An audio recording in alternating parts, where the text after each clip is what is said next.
What's up, comic book fans? Garrick here at Key Issues, and I'm back with another Hogwarts sorting video. Today's group, the new Teen Titans, and the members I will be sorting today are Robin/Nightwing, Kid Flash, Beast Boy, Cyborg, Starfire, and Raven. Now, if you want a more in-depth rundown of each Hogwarts house, be sure to check out my first sorting video on the Justice League. For this video, I'll just go over what each house values most so you understand how I'll be sorting the Titans. Let's start with the Gryffindor values: bravery, nerve, chivalry, courage, and daring. The Hufflepuff values are dedication, hard work, fair play, patience, kindness, tolerance, loyalty, and being unafraid of toil. The Ravenclaw values are intelligence, wit, wisdom, creativity, originality, individuality, and acceptance. And finally, the Slytherin values are resourcefulness, cunning, ambition, self-preservation, and fraternity. Now that we know a bit about each one of the Hogwarts houses, let's get right into the sorting, and let's start off with everyone's favorite would-be animagus, Beast Boy.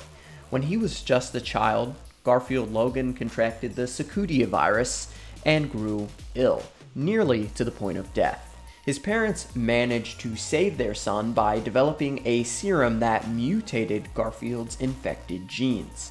The virus was no longer lethal, but Garfield was left with permanent green skin, and he developed the ability to shapeshift into any species of terrestrial animal and sometimes fantastic beasts, such as the Phoenix and even dragons.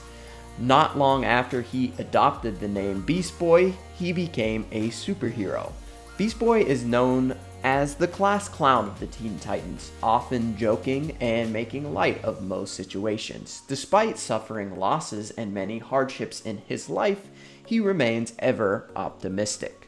One prominent example of his optimism is when Tara, whom he was in love with, turned out to be a traitor. And even after her death, he refused to believe that she was evil and always blamed Deathstroke for poisoning her mind and using her. As a result of this, he began to use humor to hide the fact that he was scared of losing anyone else that he grew close to. He eventually learned to open up again with the help of his best friend, Cyborg. So what house does Beast Boy belong in? I would say Hufflepuff. He's the epitome of kindness, dedication, tolerance, and loyalty, sometimes to a fault. Next up is Garfield's best friend, Cyborg. Now, you may be asking yourself, isn't Cyborg a member of the Justice League? Well, yes, in the current canon, he was never part of the Teen Titans, and he joined the senior team immediately after his tragic accident, which turned him into Cyborg. But personally, I like my Cyborgs with the Titans, so that's what we're going to go with. So if you're only familiar with the Cyborg of the Justice League, strap in for a history lesson. Originally, Vic Stone was the son of Silas Stone and Eleanor Stone, scientists who used him as a test subject for various intelligent enhancement projects. While these treatments were ultimately successful and Victor's IQ subsequently grew to genius levels, he also grew to resent his treatment and resent his parents. Victor rebels against his parents and runs in with the wrong crowd. He begins skipping school, getting in fights, trying to live his own life, which he never felt like he had under the supervision of his parents. One day, he visits his parents in their lab at Star Labs when an experiment goes horribly wrong and his mother ends up dying, and Victor is left mutilated and close to death. But his father is able to save him and outfits him with experimental prosthetics of his father's own design, turning Victor into a cyborg. Finding it difficult to return back into society, he joins the Teen Titans to feel normal amongst his super contemporaries. Victor became integral to their operations, thanks both to his intellect and his technological capabilities. It's safe to say that Vic ended up needing the Titans just as much as they needed him.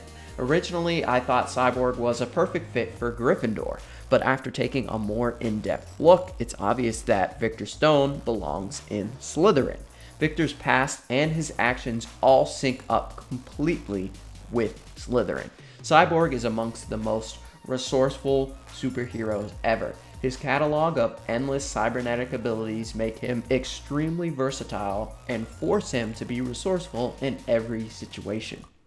His extreme intellect combined with his near limitless access to information make him very cunning. His ambitions are exemplified when he leaves his parents to become his own man, and then when joining and eventually leading the Teen Titans, which also exemplifies his need for fraternity, to feel part of something greater than himself. Finally, we have self-preservation. Cyborg is always upgrading parts, and while he initially hated his cybernetics, he now knows that they are a blessing that can be used not to only keep himself alive, but also to help others. Victor is the best of what Slytherin has to offer.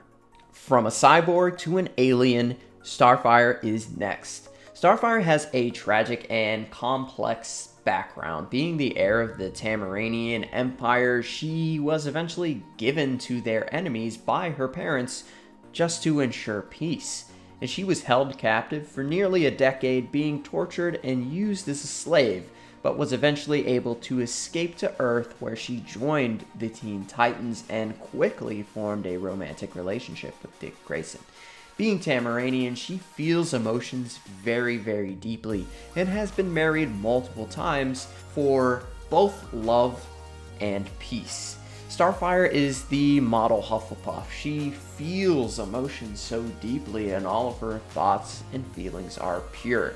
Just make sure that you ignore the Starfire from the New 52 because she's nothing like the Starfire that was in the Teen Titans, and also the TV show, and now the newly rebooted Rebirth.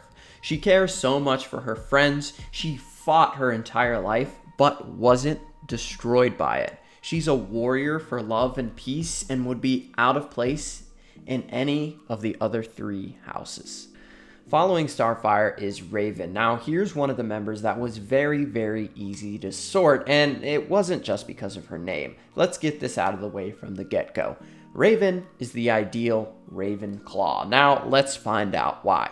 Raven is the daughter of Angela Roth, a human woman, and Trigon, a demon. She was born and raised with the Azarathian monks who taught her to control her immense power and her emotions in order to suppress her demonic powers. She eventually found out that her father was intending to invade her dimension, and Raven was determined to stop him. She approached the Justice League initially, but was turned away at the behest of Zatanna, who sensed the demon within her. Raven was eventually forced to bring the new Teen Titans together, and combined with them, they banded together to defeat Trigon. Raven is extremely stoic and has been taught from a young age to stay in control and to never become too emotional. Since she is so in tune and in control of her own emotions, she can use her abilities to steal emotions from others, rendering them numb and useless. Some of her other abilities include telekinesis, soul self, astral projection, teleportation, flight, and a wide array of magical spells. She uses her intellect to think through problems instead of rushing headlong into danger. Her catalog of psychic abilities allow her to be very flexible in battle, and she often uses different abilities to solve her problems instead of one single trademark move. Raven and Ravenclaw are a match made in heaven, or should I say hell, because of her dad. In any case, Raven is the perfect match for Ravenclaw. Speeding in next is the often forgotten member of the Teen Titans, Kid Flash, who is more often associated with his adventures as Kid Flash alongside the Flash, and then eventually becoming arguably the best Flash after he took over the mantle from Barry Allen. Wally West was also left off the initial roster when the Teen Titans got their own television show, most likely because Wally was already the Flash on the very popular Justice League animated show. But he eventually got the spotlight back as Kid Flash when he was introduced as a main character in Young Justice. Wally is very similar to Barry, but there are some distinct differences. Barry was given his powers by accident, but Wally went out of his way to obtain his speed. Barry has always been a patient speedster, picking his spots and taking advantage of situations. Wally, on the other hand, uses his insane speeds to overwhelm his foes quickly. Being much faster than Barry, Wally's intense personality worked well with his speed. Wally has always wanted the spotlight, and when he was given it, he took full advantage, becoming the most successful Flash ever, and a respected member of the Justice League. If you watched my initial sorting video of the Justice League, you'll know that Barry is a strong Hufflepuff, but his protege, Kid Flash, is without a doubt a Gryffindor. Finally, we have Richard Grayson, also known as Robin and later on Nightwing. Dick was left an orphan after his parents were murdered and was taken in as the ward of Bruce Wayne.